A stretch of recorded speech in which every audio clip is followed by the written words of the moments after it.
The gathering at the crossroads. The old house smelled of soul food, and a history so thick you could almost see it swirling in the humid air. On the porch, under the weight of a setting sun that cast long shadows across the yard, sat Mama Lena, her eyes closed, listening to the cicadas' chorus.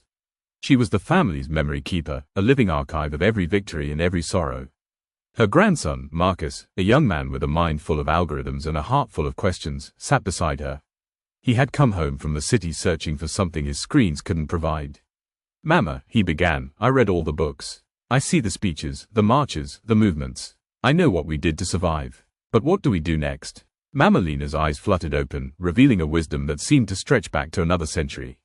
She didn't look at him but out toward the horizon, where the red light bled into purple. "Next," she said, her voice a soft, steady hum.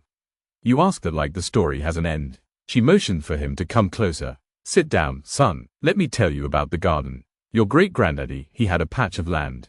A tiny, rocky patch. The soil was stubborn, but he didn't fight it. He befriended it. He learned what it needed, what seeds would take root, what bugs to watch out for.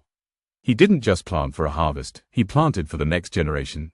He put down roots and made a foundation for us all." Marcus nodded, thinking of the grandfathers who had built schools with their bare hands, the grandmothers who had created healing networks from whispered remedies and shared meals. He saw the parallel. The fight for civil rights wasn't just a protest, it was a tireless act of tilling a hostile field.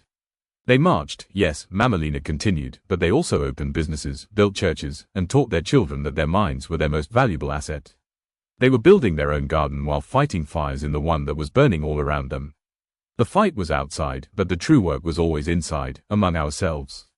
Her gaze finally met his. "So, what do we do next?" "The first thing is you don't forget the lessons of the garden. You remember that resilience is not just surviving the drought, but learning to thrive in it. You continue to build your own. You invest in our communities, not just with money, but with your brilliant minds and your boundless energy. The second thing is you learn to tell your own stories," she said, her voice growing stronger. "Your granddaddy, when he was a boy, told me the stars were his ancestors' eyes watching over him. We defined our own heavens when the world tried to tell us we didn't belong on Earth.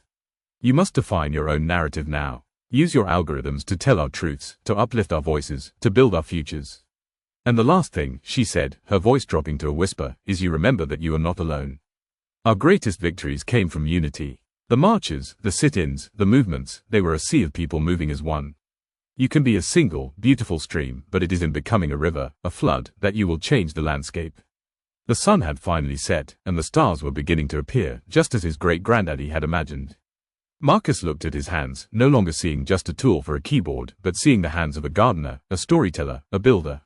He realized the question of what next wasn't a search for a single, new act, but a call to continue the same work that had always been done, just with new tools and a deeper understanding. The path forward wasn't a new trail to blaze, it was the old road, fortified and broadened by the very legacy he carried within him.